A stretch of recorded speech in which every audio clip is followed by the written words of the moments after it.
la casa no había muchos libros, prácticamente no había. A veces se abría un par de libros. Pero bueno, llegué porque trabajaba en una papelera donde se prensaba cartón en esa época. Esa época se usaba mucho el tema de los desechos, de papel y eso. Entonces la gente, estoy hablando 1971 más o menos, 70, 71. La gente de Comodoro, digamos, es un lugar muy particular, vendía los libros por papel, mucha gente. Como se empezó a comprar papel por kilo, entonces vendía los libros y yo trabajaba en una papelera con unos amigos, teníamos 10, 11 años, trabajamos de noche. Entrábamos a las 11 de la noche y salíamos a las 6 de la mañana. Entonces ahí era como una especie de galpón donde había papeles de todo tipo, teníamos que separar los papeles y los libros por un lado y por otro, qué sé yo, y empezar el cartón en forma manual. Y ahí encontré muchos libros y ahí empecé a leer, me encantó leerme. La primera historia que leí me pareció fascinante que una persona pudiera escribir eso, que fue unas mitologías griegas ilustradas de un libro que no tenía la tapa. Digamos, esos fueron los primeros así libros que leí. Y de ahí no paré nunca de leer, leí muchísimo, todo lo que venía para mis manos. Leía muchas revistas también, revistas de todo tipo, tenía una colección de revistas muy importante, grande, colección de chico, inclusive iba a cambiarlas, había un lugar donde canjeaban las revistas y también canjeaba revistas por unas, por otras, muchas revistas. Y libros, empecé a juntar libros. Y después la música, paralelamente fue la música. Ahí en Comodoro, por ejemplo, es una ciudad muy particular en el sentido de que, yo no sé por qué razón, la influencia del rock nacional, digamos, fue muy importante. Fue uno de los primeros lugares del país donde el rock nacional, que era underground, si se quiere, digamos, los músicos de esa época no tenían mucho espacio en distintos, a no ser Buenos Aires, Rosario, La Plata, y después iban a Comodoro. ¿Por qué? Porque en Comodoro había una movida muy importante a través de una radio de gente que estaba muy vinculada al rock, que era, ese sí tiempo sí que el rock era algo, digamos, underground, no se pasaba rock por la radio, así como el folclore hoy es underground, que no te lo pasan por la radio, en ese momento el rock era underground, no se lo pasaba. Y yo era muy chico y tuve la suerte de vivir en diagonal hasta ese locutor de radio que se llamaba Eduardo Capovilla, que tenía programas de rock en la radio. Estoy hablando de la década del 69, 70, 60, yo era un pendejo. Entonces él inició un movimiento, digamos, de difusión musical de gente que nosotros no podíamos escuchar. Conseguía discos, viajaba mucho y tenía un gusto bastante particular. Te escuchaba, por ejemplo, yo ahí escuché a Hendrix con él, a Led Zeppelin, me acuerdo, ese tipo de música. Cuando en general, digamos, la gente escuchaba en ese momento a Leo Dan, estaba muy de moda todo lo que es la música melódica, Grupo 1, bueno, todo ese tipo de cosas. Ahí en el barrio era como un lugar distinto porque se escuchaba rock. Primero rock clásico y rock fundamentalmente de la época de Flower Power, ese es el que más se escuchaba. Fue muy importante, digamos, la película Woodstock, me acuerdo que se estrenó en Comodoro, causó sensación en el año 70, 71 más o menos. Todo eso, ese movimiento importante, generó el primer Patagonia Rock, del cual yo participé como pendejo de 10 años, 11 años, donde fue Color Humano, fue la Cofradía Solar, fueron un montón de grupos que ya no están. Después fue Aquelarre, y después empezaron a ir, bueno, tuve la suerte de estar escuchando entre 10 12 personas a Invisible en su mejor época, digamos, Spinetta. Tuve la suerte, bueno, de escuchar a Reloj cuando recién salieron, o sea, tuve un vínculo con el rock muy importante, digamos. Por supuesto, después migré a la música, digo porque tiene mucha relación con mi literatura. Empecé, digamos, la música que más me gustó después fue, por supuesto, el rock denominado en ese entonces progresivo, que era una música que recién empezaba, digamos, a hacer experimentaciones con la música clásica, tipo Rick Wakeman, bueno, que estaba en Yes, Emerson Lake and Palmer, toda esa música, y Jethro Tull fundamentalmente. Y entonces, digamos, tuvimos una vida en el C Barrio muy vinculada al rock. No había literatura que vinculase, que yo pudiese leer, que me vinculase a ese mundo, ni había, como hoy tenemos, digamos, la posibilidad de acceder a esos discos, a no ser que te los prestara alguien. Entonces era muy difícil acceder. Entonces la radio era lo fundamental, escuchar la radio. Esperábamos el programa, los programas que los pasaban sábado y domingo, y esperábamos para escuchar. Entonces esa experiencia me marca un poco a mí, digamos, ¿no?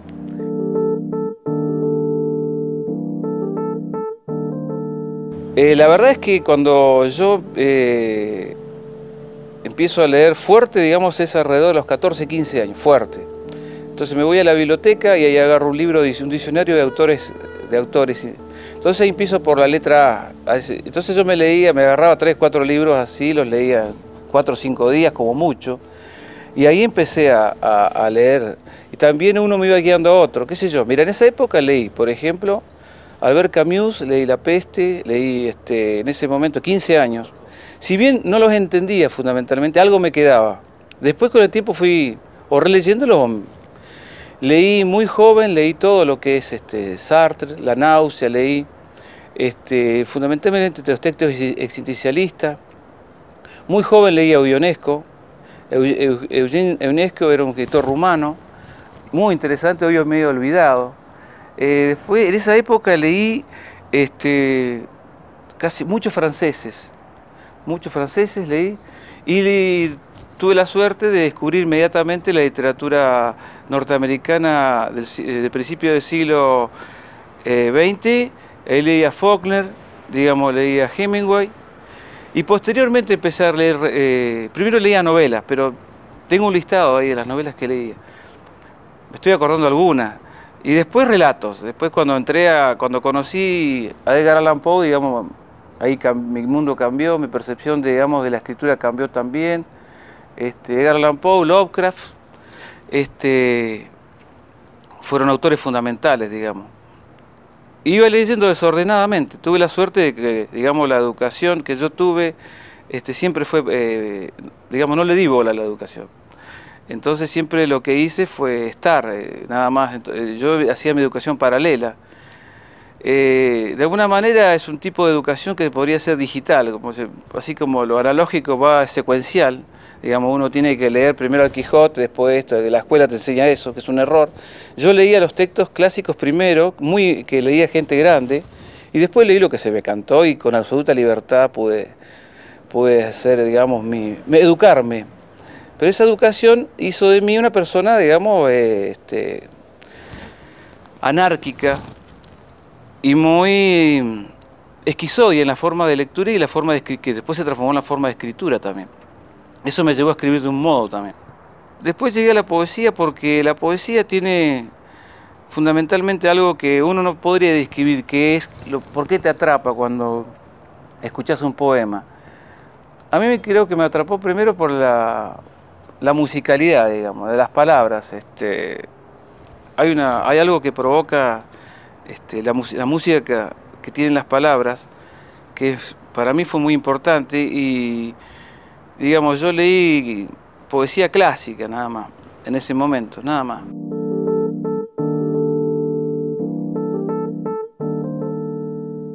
Yo vengo de una generación que podríamos denominarla que no es ni chicha ni limonada, porque yo nací prácticamente en el 60, a 2 días del año 60, digamos.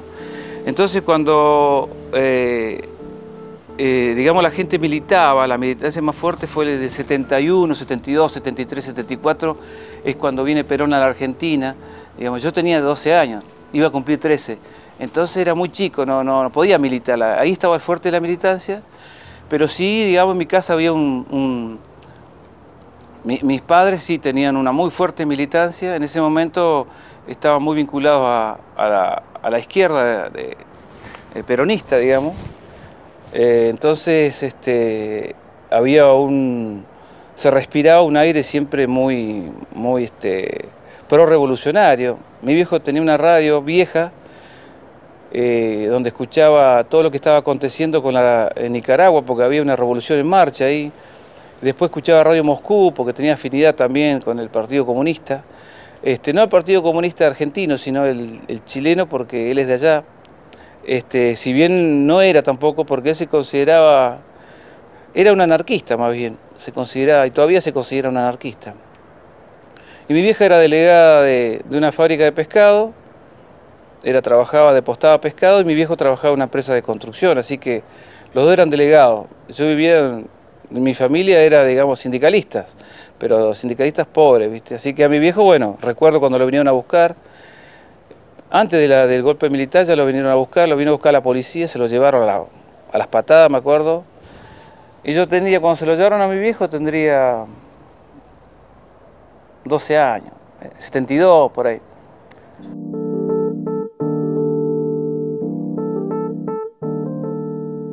Yo cuando empiezo a militar realmente es en fuerte, digamos, es cuando vengo de Brasil, vengo acá a Neuquén. La historia es bastante larga, cómo llego acá, pues yo estuve 3 años prácticamente en Brasil. Perdí contacto con mis viejos, no sabían si estaba vivo o muerto, porque pasaron muchos años y yo no daba noticias, yo no mandaba cartas, nada, no sabía dónde vivían, porque ellos se vinieron a vivir a Neuquén.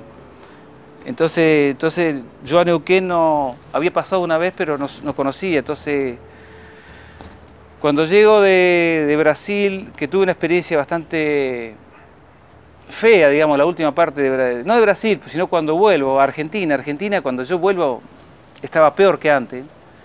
La violencia era mayor, digamos, la gendarmería era terrible, la policía era peor, terrible era. Hablamos del año 81 más o menos, principio del 81, era terrible la policía, toda la fronteriza había cambiado todo, ya no te preguntaban, te pegaban y después te preguntaban. Entonces era todo muy difícil, tuvimos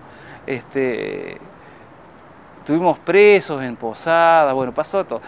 La cuestión es que yo me vine en un camión sin documentos, sin nada, con una remera y lo que tenía puesto, me vine en el buche de un camión para que no me detengan. Tuve la suerte de que este hombre que lo encontré yo, estuve buscando mis documentos, mis cosas, los milicos me lo quemaron. Así que me vine en un camión de buche y el tipo paró en Bahía Blanca y de Bahía Blanca me dice, pero yo sigo para el sur, vamos, dice, vamos. Me dejó arriba el buche donde él dormía, y yo sabía, yo voy a Neuquén porque mi viejo vive ahí, le digo. Entonces con la ansiedad, digamos, de que estábamos cerca de Neuquén, en el puente, me bajé en la rotonda. Le digo, debe ser por acá porque me dijeron cerca del río, ¿viste? Yo vi un río enorme. Me bajé en la rotonda de Chipoleti. Y no era Chipoleti, ¿viste? Así que bueno, así que caminé el puente caminando, toda pata, porque no tenía un peso de documento, nada. Tratando de que no me vean los milicos, porque bueno, ¿viste? Así que de ahí, como sabía que mis viejos vivían cerca del río Lanín, el Limay, era la única referencia que tenía. Entonces, aunque no lo creas, me fui golpeando las manos por todos los barrios, preguntando dónde podía haber una familia. Para cómo mi familia no hacía tanto que estaban en Neuquén, entonces me fue muy difícil encontrarlo. Y cuando encontré la casa no había nadie, vi unas ropas que me parecían conocidas, de cama, frazadas, que me parecieron... Entré adentro, miré por la ventana y vi unas sillas de esas que mi viejo nunca compraba sillas, las hacía él porque era carpintero. Vi unas sillas de hierro, de caño, entonces digo, no es, ¿viste? No había nadie en la casa, me metí porque queda para adentro, pero tenía la duda hasta que veo que alguien en la puerta, en el portón de entrada, mira así y se va. Se va a buscar a mi vieja que estaba en el negocio para llamar a la policía porque había un ladrón adentro. Claro, yo pesaba 48 kilos, no sé. 48 kilos, la misma estatura que ahora, pero el pelo así, tenía barba y flaco y sucio. Entonces pensaban que era un ladrón. Ni mi vieja me conoció.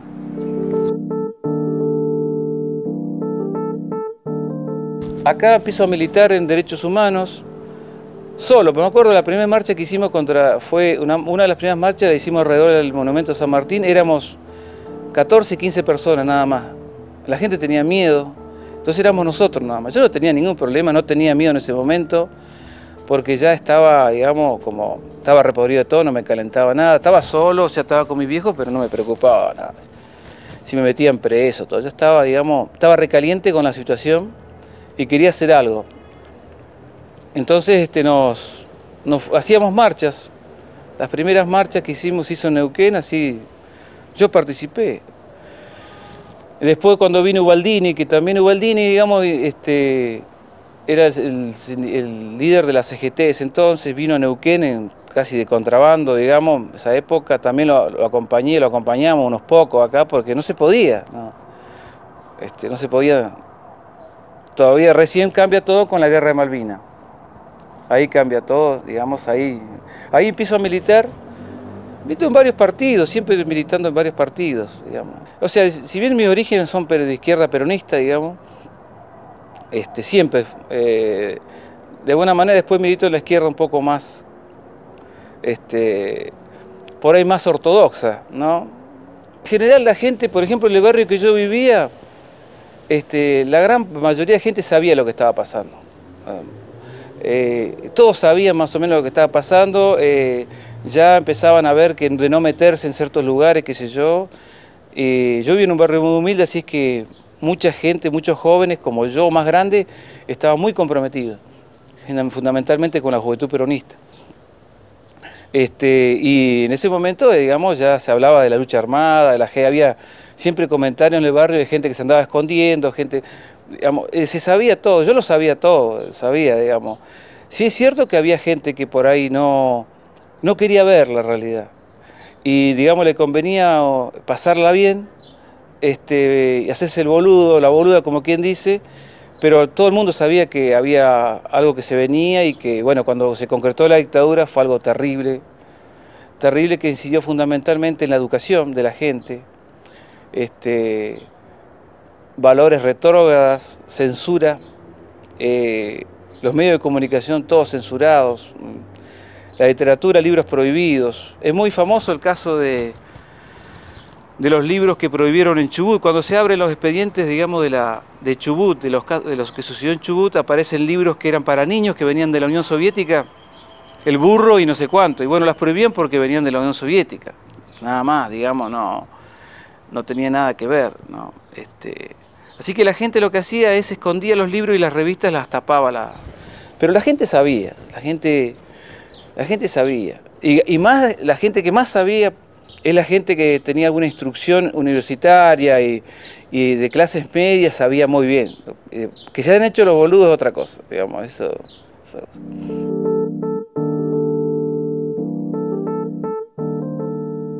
El conflicto de Malvinas fue muy fuerte, qué sé yo, cambia toda la perspectiva. A nosotros nos ayudó, los que veníamos de esta cosa pseudo hippie, que no éramos militantes, pero estábamos en contra del sistema, pero éramos, digamos, de una cultura más que nada rockera. Nos vino bien porque, si bien prohibieron a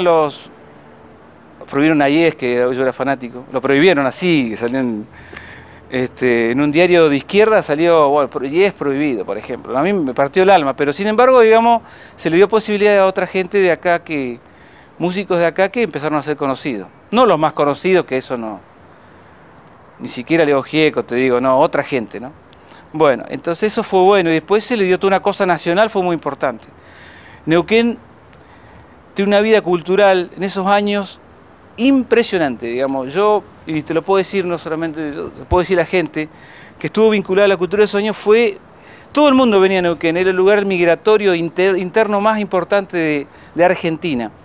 La calidad de la gente que venía era muy interesante, venían directores de teatro perseguidos, escritores, generalmente gente siempre que encontraba dentro de este país, digamos, de este Neuquén, encontraba un lugar distinto. Así que todos se venían para acá.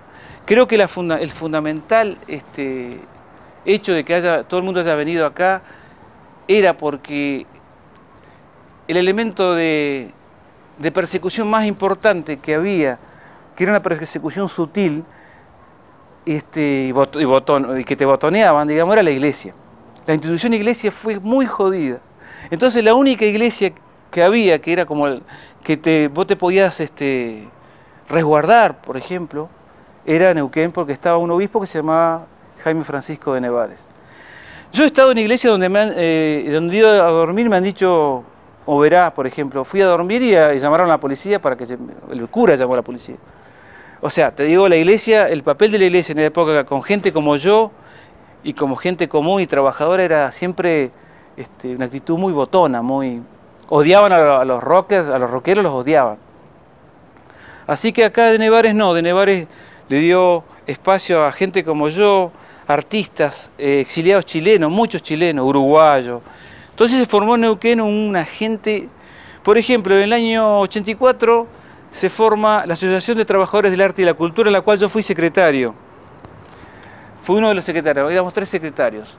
La creatividad de Neuquén en ese momento era impresionante. Había grandes pintores, pero pintores jóvenes y viejos, digamos. Fue una cosa interesante porque no hubo como quiebres generacionales, no hubo la muerte el parricidio, digamos. No había parricidio, porque había necesidad de los encuentros de las generaciones, ¿viste? Entonces, no había distinción de edad. Los maestros, generalmente, se respetaba al maestro más viejo, a los más grandes, los más buenos. Por ejemplo, los maestros de ese momento, a nivel literario, ese momento era más que nada porque no se conocía la obra, porque andaba oculta, porque te costaba mucho acceder a un libro. Era Juan Gelman, Ernesto Cardenal, poetas de ese tipo, digamos, muy comprometidos, que los libros estaban recontra prohibidos, más que nada Juan Gelman. Obviamente uno quería acceder a ese tipo de literatura. Había una literatura de tipo social, muy necesaria para la época también, que después uno fue desprendiéndose, o la gente se fue desprendiendo de eso, digamos. Pero bueno, también existían los grupos acá en Neuquén, antinómicos, muy importantes, gente muy vinculada a la dictadura y a la iglesia tradicional, que hacía reuniones literarias denominada la SADE, ¿no? La Sociedad Argentina de Escritores. Entonces, ante esas reuniones que hacían, que homenajeaban a los Ascoaga, por ejemplo, o eran del centro sanmartiniano, toda esa gente que no era ninguna boluda, sabía lo que estaba pasando, digamos, no le interesaba toda esta cosa nueva, no le interesaba. Que era nuevo no en cuanto a edad, era nuevo porque había gente como Palma que era más grande, por ejemplo, gente como Bascuñán, había gente de todas las edades. Era nueva en lo que creaban, no era nueva generacional. Entonces, de ahí, digamos, se empezaron a juntar en el Centro de Escritores Patagónicos en la calle Jujuy, un reducto que está demolido hoy, donde ahí se juntaban los escritores que no querían saber nada con la parte oficial de la escritura, muy vinculada a los militares, fundamentalmente. Y ahí empezamos a juntar, y ahí conocí a Eduardo Palma y a Sergio Saracho.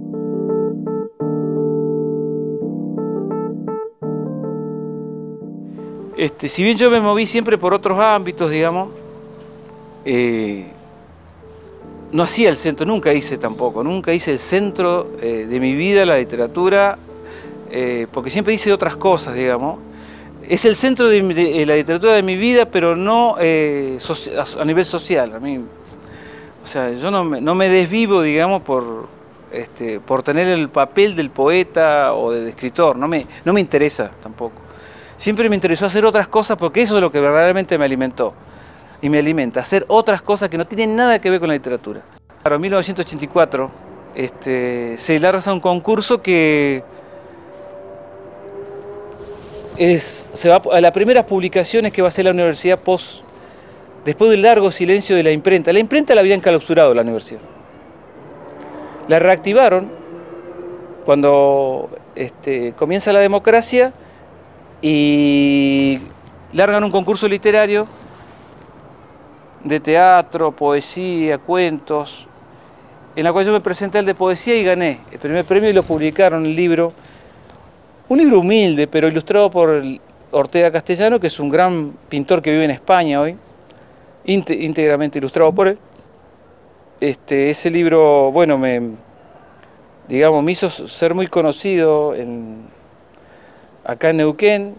Hicimos muchas presentaciones, hicimos muchas giras con ese libro. El tiempo uno hacía giras con libros, iba por distintos lugares, pueblos, digamos. Y ahí inmediatamente, muy pocos años pasaron, y ya en el 88 ya salió mi segundo libro, que es de la construcción de mito y de otros sucesos, que fue en 1988 salió, pero yo lo había escrito antes, digamos.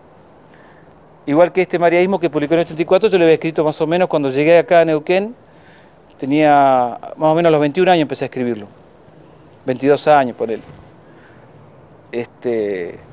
Pero ya te digo, Neuquén fue muy importante para mí, por eso me quedé, porque, digamos, la policromía que había cultural, influencias de distinto tipo, me hizo a mí también, digamos. Yo traía mi impronta, por supuesto.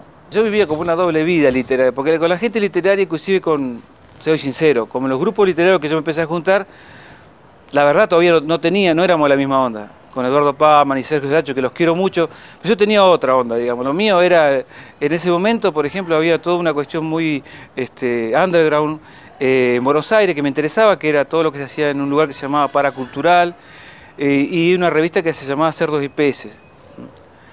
Digamos, la Cerdos y Peces era una revista donde había escritores maravillosos, y había una revista como más careta, digamos, que era la revista Humor, que era más de la militancia, de la lucha, fue muy importante en la lucha contra la dictadura. Pero yo estaba más en ese sector, entonces, digamos, me empecé a juntar, cuando empiezo a sentir que puedo dar otras cosas, no me interesaba ya ni tanto Hellman, ni Cardenal, me interesaba más, qué sé yo, las letras de rock, por ejemplo, argentino, me interesaban, o las letras de Jim Morrison me interesaban mucho. Me interesaban mucho los norteamericanos, Beatnik también en esa época. Ya la conocía a Maki Corbalán, y con Maki Corbalán empezamos a hacer un taller literario totalmente con este tipo de temas vinculados a los excesos, digamos, de lo que hablábamos hoy, la creatividad, digamos, influenciada por sustancias prohibidas. Esos eran nuestros talleres, ¿no? Ya te estoy hablando del 84, 85, con Maki empezamos a hacer talleres sobre suicidio, pero vinculado a la escritura. Entonces leíamos a poetas que se habían matado, suicidado, leíamos tipos que vivían todo el día dado vueltas y escribían. Bueno, entonces eso era lo que nosotros trabajábamos en los talleres, y eran talleres muy límites, digamos, estaban en el límite, digamos, la gente que iba muy particular. Y fueron muy importantes en esa época para nosotros y para la gente que después accedió a ellos. De hecho, uno de los que estuvo ahí fue Aldo Novelli, muchos de los que pasaron por ahí, digamos, ¿no? Mucha gente.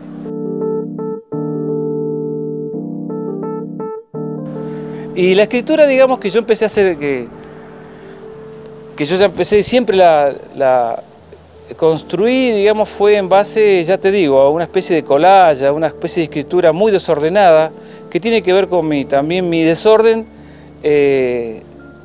secuencial, digamos. Yo creo, no me hago el exquisito ni con esto, ni me pongo en un lugar especial, pero agradezco no haber tenido una educación, digamos, de tipo, primero esto, después aquello, después aquello, después aquello, digamos. Yo tuve una cosa, lo que yo quise, me eduqué solo. Y tuve una alta educación solo, digamos. Entonces eso me ayudó muchísimo, pero a la hora de escribir me hizo también tener, digamos, un comportamiento poco secuencial a la hora de la escritura. Por eso es que siempre te pego saltos, digamos, voy saltando de un lugar a otro.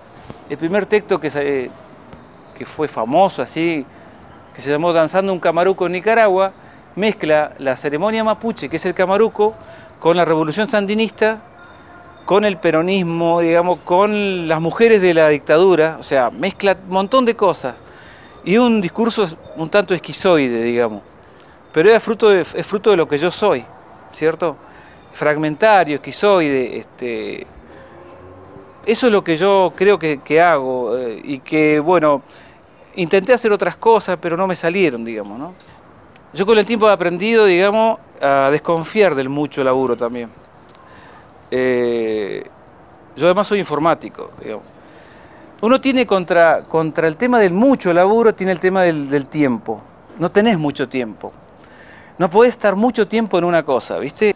No trabajo tanto como antes mis textos, si bien los trabajo, pero no los trabajo como antes. No me paso horas matándome con un texto, como hice con La Estación de la C, que sí tienen muchas correcciones y quedó como, no tiene muchos errores, digamos, técnicos, conceptuales por ahí, como otros que tiene, pero a mí no me importa, porque lo que me importa es que quede algo de frescura, digamos, en algo, ¿me entendés? Que quede algo de improvisación también.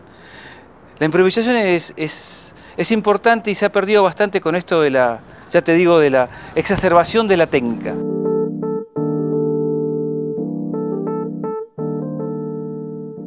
Mirá, yo no pienso la verdad que no pienso en el lector. La verdad que no pienso en el lector porque me parece que, no sé, a otros les funcionará. A mí no, yo no pienso, y no es una actitud egoísta ni nada. La verdad es que pienso que me guste a mí. Si me gusta a mí, le va a gustar a muchos como yo, y no le va a gustar a muchos que no son como yo, es evidente. O sea, me propuse hacer cosas como mal hechas adrede, digamos, algunas cosas también, ¿viste? Primero en los primeros videos que hice, qué sé yo, que había errores groseros, digamos. Y entonces, fotos fuera de foco pero no para que vos le dé el efecto fuera de foco artístico, ¿viste? No, porque estaba mal sacada la foto, qué sé yo. Dejarlo.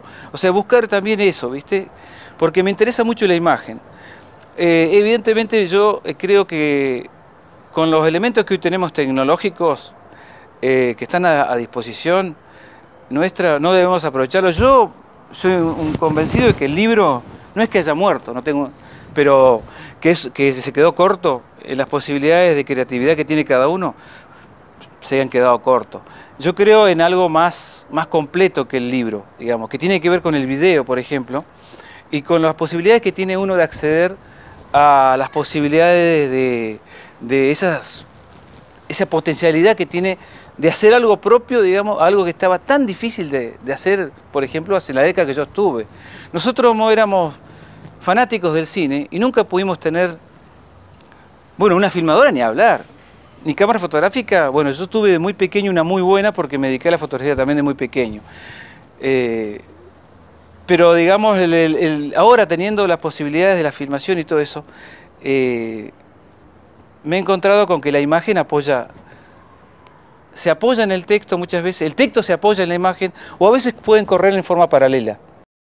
Los pibes de hoy, por ejemplo, no tienen una educación secuencial, tienen educación del video, ven 4 cosas a la vez, están deglutiendo varias cosas a la vez. ¿Van a deglutir un libro de un boludo que se puso a escribir un libro en blanco, solamente eso? Como un acto de placer hoy en día. Yo no me lo imagino. Por eso es que me parece que el libro no desaparece, pero el complemento importante es el trabajo con la imagen. Hoy estoy yo buscando otras cosas. Los primeros videos que hacía eran videos que la imagen se subordinaba al texto. Es decir, si yo hablaba de una guitarra, ponía una foto de una guitarra o una imagen de una guitarra, por más artística que le dé, la vuelta que le des, pero trato de no hacer eso ahora, ¿viste? Trato de que no tenga nada que ver la imagen con lo que está diciendo, creando una segunda obra dentro de la misma, pero que no se contradiga, digamos. Porque, por ejemplo, los videos que les he pasado yo a los chicos, alumnos míos, algunos se han detenido en el texto, otros se han detenido en las imágenes, algunos han complementado. Digamos, son distintas lecturas, ¿viste? Fruto de lo que hay hoy. Entonces, por eso me interesa tanto la imagen en el video poema, ¿no?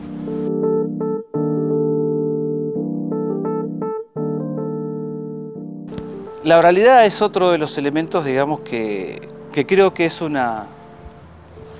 Si hay algo que tiene esta zona donde yo vivo, donde yo me crecí, que es la Patagonia, que es diferente de otros lugares, es, digamos, que hay una base cultural acá abajo, que primero que no está muy estudiada, segundo que, digamos, está como negada, que es que, no voy a caer en la cosa mapuchista, ¿viste?, de los pueblos originarios, no quiero caer en eso, pero sí decirte que hay una cultura acá abajo que tiene que ver también con los pueblos originarios, que tiene que ver con las comunidades que poblaron la Patagonia, de las que yo me crecí fundamentalmente, porque hay muchos que, como yo, que tenían que ver con que las educaciones de los padres nuestros vienen fundamentalmente de lo rural. El componente mío, yo vengo de familias rurales, o sea, no hay vuelta. Vivieron después en un Comodoro, pero mis orígenes, mis genes bien tienen que ver con el campo, donde generalmente se hablaba con refranes, con paremia, se narraba cuentos, no se leía, se narraban, se transmitían historias oralmente y se narraban. Todo eso no se ha estudiado y es una cultura que hay una cultura muy patagónica que tiene que ver con la oralidad, que tiene que ver con el mapuche. El mapuche es parte del 10% de la población de Neuquén. Todo eso es una cultura oral muy fuerte y que se nota mucho también más al sur también, muy fuerte, fruto también de las poblaciones, los chilenos que también han venido acá a Argentina, que también tienen una cultura oral muy fuerte, ¿no? Y es fundamental la oralidad. Por ejemplo, el libro último que yo hice, que se llama Oralidad Esquizoide, lo escribí en papel porque, la verdad, era como un proceso que me tenía que dar, pero son libros para leer son textos para leer en voz alta. Es más, están pensados como para eso, porque si vos te fijás, desde el punto de vista de alguien que construye textos para un libro, nunca repetiría 3 veces, haría un encabalgamiento. Yo hoy a los 51 años no haría un encabalgamiento. Es decir, no sé, y el amor no significa nada, y el amor no significa nada, y el amor no lo pongo en un libro, se lo pongo una vez nada más. O sea, eso es desde el punto de vista técnico. En cambio, si yo recurro a la oralidad, la importancia de repetir 3 veces eso en un tiempo del texto es muy importante. Ni siquiera para el público, para mí que lo estoy diciendo. ¿Entendés? Bueno, eso es la diferencia grande que hay entre la oralidad y el texto escrito.